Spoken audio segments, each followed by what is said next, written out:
And that, ladies and gentlemen, is how we came up with our final design. Oh wait, I might have skipped ahead a little, so let's go right back to the beginning. So we have a problem. We are Team Yolklift, and we were tasked with the job of designing a system that'll transport this egg across a 4-meter gap without cracking it. Now the first step, as any good engineer would agree, was to identify our limitations and scopes. Some of the major constraints we had were not being able to exceed 4 joules of stored energy, a budget of $25, and a trigger movement displacement of 30 millimeters.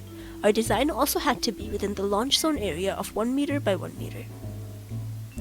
Some of our objectives included landing the egg as close to the target as possible, while also minimizing embodied carbon emissions. After understanding our problem, it was time to do some research. We looked into different types of springs, extendable bridges, 3D printed materials, and the very basic question of how heavy is an egg? All of our research led to us having 4 main design ideas: an extendable bridge, a rotating bridge, a fire truck ladder, and a spring launcher. After further analysis, we came to the conclusion that our bridge design negatively impacted some of our major constraints and objectives, which was a risk we were not willing to take. And after further reconsideration, we chose our final design to be the spring launcher. With the right spring, we could ensure that our 4 joule limitation would stand. Our trigger mechanism required about 10 millimeters of movement, and the simplicity of this design, all of that made it the perfect choice. And now that we're all caught up, let's see how we actually built this thing. We started off with our working drawings, and then modeling it on Inventor to get a clear idea of what we're dealing with. And then, it was time to hit the Fab Lab.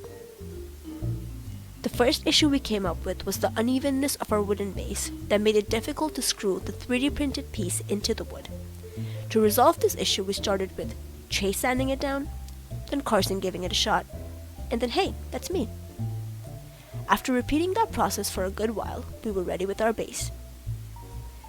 Everything after that was a pretty standard process of cutting the PVC pipe at the right length, provide supports with a dowel, get our spring ready, and pray that the trigger mechanism worked.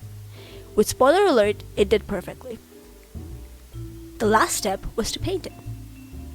And after much effort, we present to you our final design. For the testing, we divided it into 2 parts: the egg protection and the design mechanism itself.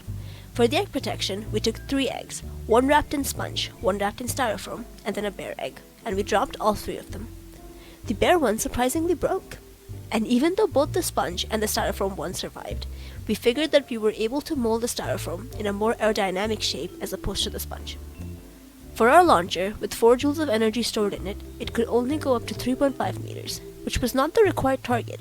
However, it hit the same 3.5 meter point at every launch, indicating that if we store sufficient amount of energy into our spring, our launcher can go above and beyond. Now that we had solved our problem, it was time to go home.